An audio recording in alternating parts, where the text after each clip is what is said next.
New U.S. travel ban targets electronic devices. The U.S. government is set to ban airline passengers from carrying any electronic device larger than a cell phone in their hand luggage.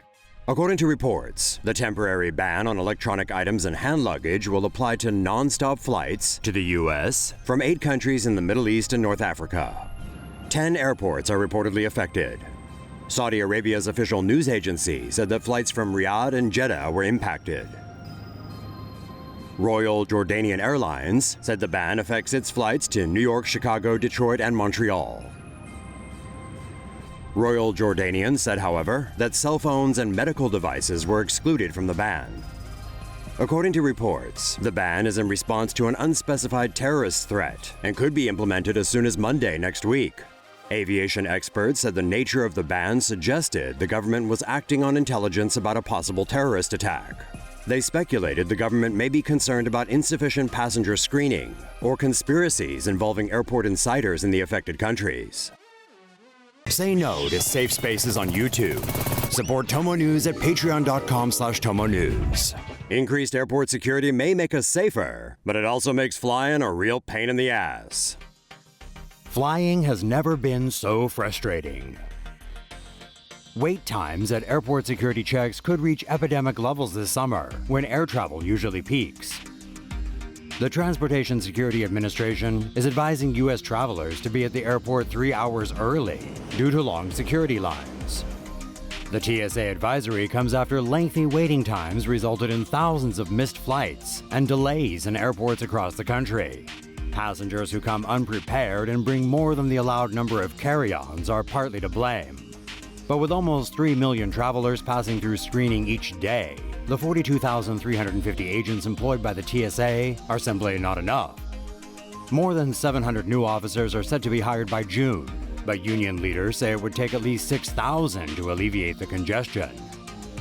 Currently, the only other alternative is PreCheck, an expedited entry program which allows previously vetted passengers to bypass the long lines. As of March 1, 2016, only 9.3 million travelers were enrolled in PreCheck, a far cry from the TSA's goal of 25 million flyers. In the meantime, the rest of us will just have to give up 3 hours of our lives for a security check that may or may not be effective. Or take the train.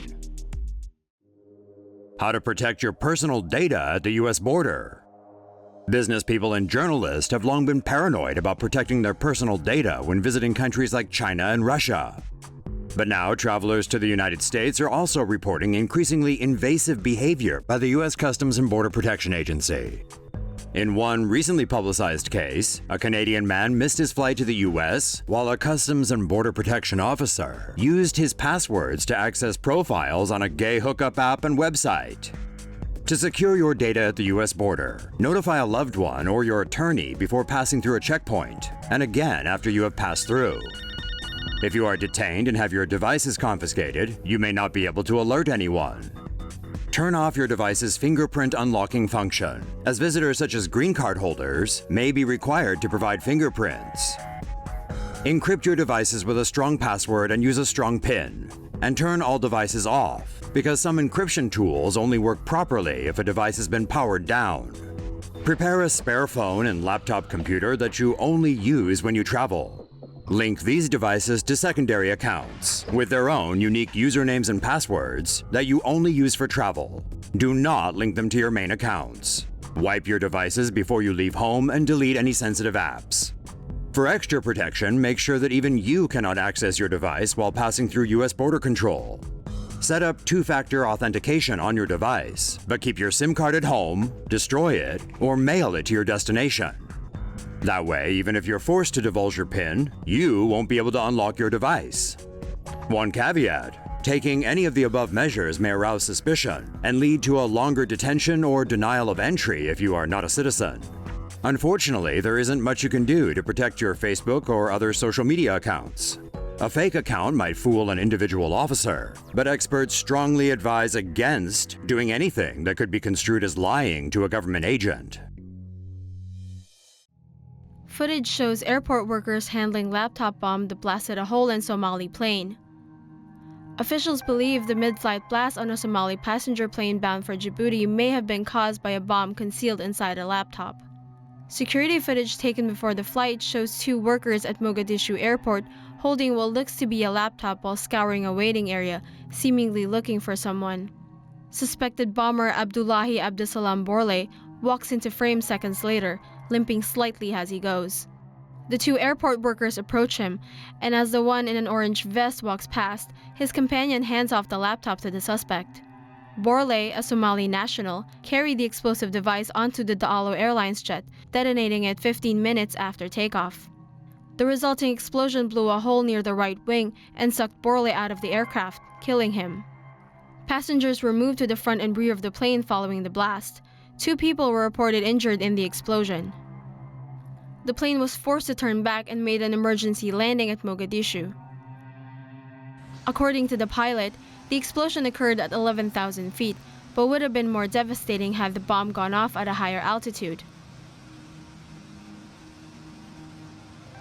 The attack is believed to have been instigated by Islamic extremist group Al-Shabaab, though officials have yet to determine whether Borle was a direct member.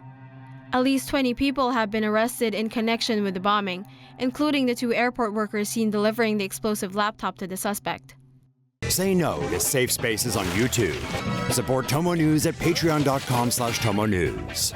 Man flagged by China airport security for a handgun case. Well, actually it was an iPhone case that looked like an actual handgun. The young Caucasian man was flying from Guangdong to Beijing and was passing through security when he pulled a handgun from his back pocket at the checkpoint. Security guards were startled and told the young man he wasn't allowed to carry a gun on the flight. The young man nearly got himself shot when he reached for the handgun and revealed that it was just a cleverly designed iPhone case that looked a lot like a handgun. A little compromise was made and the young man was told to take the case off his iPhone and place the case into his carry-on luggage. The young man said the case was hilarious and couldn't wait to take it home to America and show his friends. Although, we'd advise against it because he might actually get shot waving that around in the States.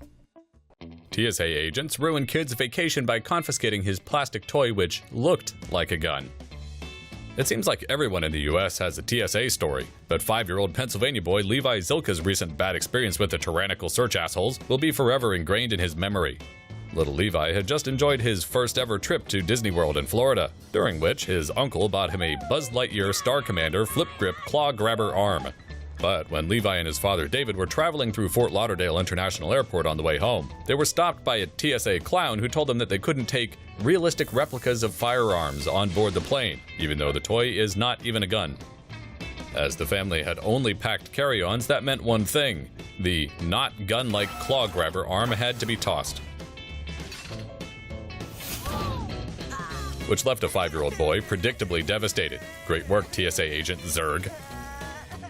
The TSA is now said to be evaluating the incident. Any thoughts on what the outcome may be? Leave them in the comments.